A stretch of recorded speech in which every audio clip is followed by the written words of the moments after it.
다시 나오시죠, 다시. 들어가시고 계셨네.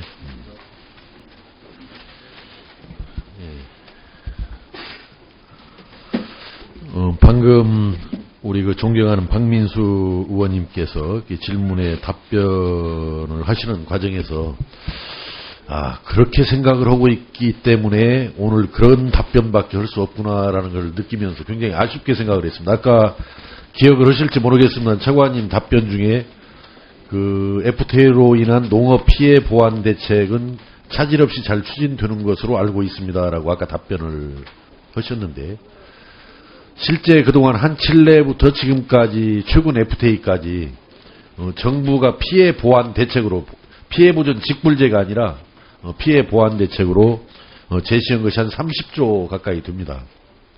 그런데 이 약속된 30조가 다 어디로 갔는지, 해마다 농업 예산을 심의하는 과정에서 보면은 우리 국가 전체 예산에서 차지하는 농업 예산의 비중은 줄기만 해요. 계속 줄어듭니다. 그러니까 정부가 FTA를 맺을 때마다 20조 대책이네, 5조 대책이네, 3조 대책이네 내놓는데 이게 꼭 원숭이들 가지고 장난을 치는 것 같아요. 조삼모사, 아랫돌 빼서 윗돌 괜다. 많이 들어보셨죠? 그래서 거기에 대한 문제의식에서 안 되겠구나 이거. 무역이득 공유제라도 좀 도입을 해서 그 재원을 마련을 해서 말로만의 피해 보완 대책이 아니고 정말 실질적인 책임 있는 대책을 찾자. 이게 무역이득 공유제의 출발입니다. 사실은. 차관님 좋습니다. 무역이득 공유제가 여러 가지, 이것이 부담금 성격이냐 조세 성격이냐 이런 여러 가지 법리적인 문제도 있고, 아까 헌법적 원칙을 떠나서라도 또 기술적으로 어떤 이익을 산정하는, 정확하게 포착하는 것이 어렵다라고 치면은 이런 대안은 어떻습니까?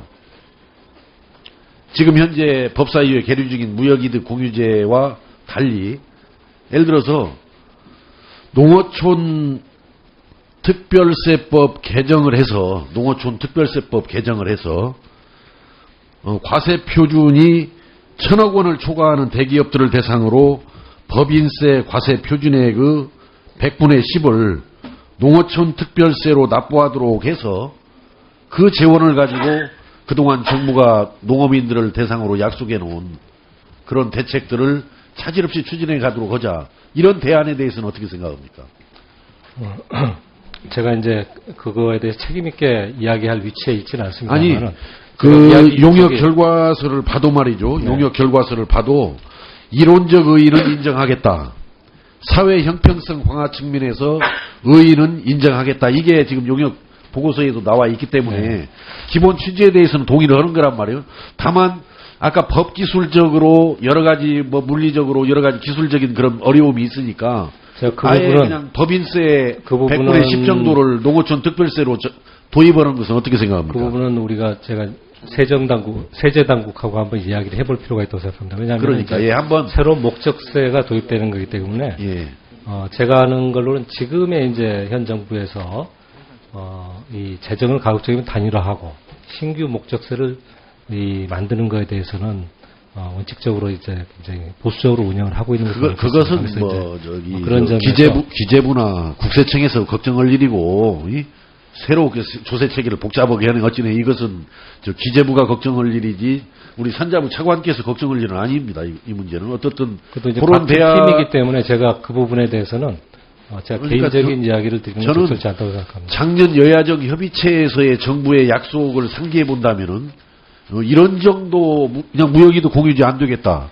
그냥 장기적으로는 농어촌 정책, 농업 정책으로 흡수해서 갈 수밖에 없다라고 대답이 나오는 것은 정말 약속 파기고 약속 위반입니다. 이 부분은. 그래요. 성실하게 연구한다라고 되어 있어요. 거기에 대안까지를. 그런데 전혀 대안에 대해서는 고민도 안 하고 있는 것은 문제죠. 그렇다면 이건 어떻게 생각합니까? 일반 회계에서 그러니까 무역으로 인한 이득은 산정할 수 있거든요. 총액은 산정할 수 있어요. FTA로 인한 무역 증대 효과를 산정할 수 있죠. 산정 못하면은 산자부가 아니죠.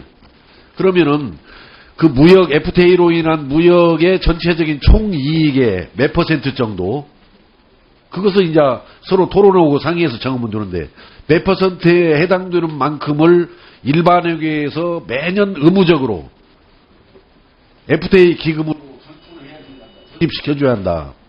이렇게 정하는 것은 어떻게 생각합니까?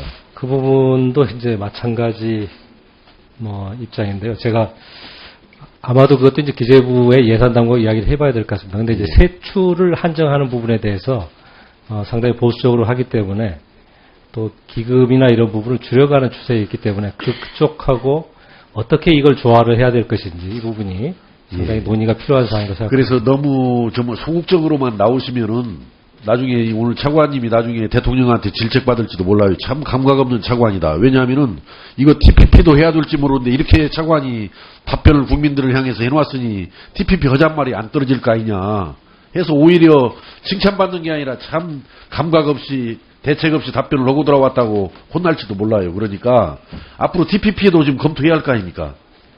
차관으로서 제가 예. 산업부를 담당하고 있는 차관으로서 제가 아는 범위 내에서 예. 정부가 생각하는 것을 그대로 말씀드리고 있습니다. 어떻든 이제 여야정 협의체에서 이제 실질적인 논의가 이루어지겠습니다만은 무조건 안 된다라고 하지 마시고 뭔가 대안을 아까 저도 금방 대안 몇 가지 생각하잖아요. 여기 앉아서도. 그런데 정부에서 그 유능한 관료들이 포진해 있는 정부에서 정말 우리 국회의원들이 그래도 어느 정도는 만족할 수 있는 대안 하나 제시 못 온다라는 것은 이건 하기 싫거나 무능하다라는 것을 인정하는 결과밖에 아니다. 자, 오늘 고생하셨고요. 적극적으로 좀 검토를 해주시기 당부드립니다. 네, 고맙습니다. 예, 이상입니다. 예, 수고하셨습니다. 다음은 존경하는 유승우 의원님.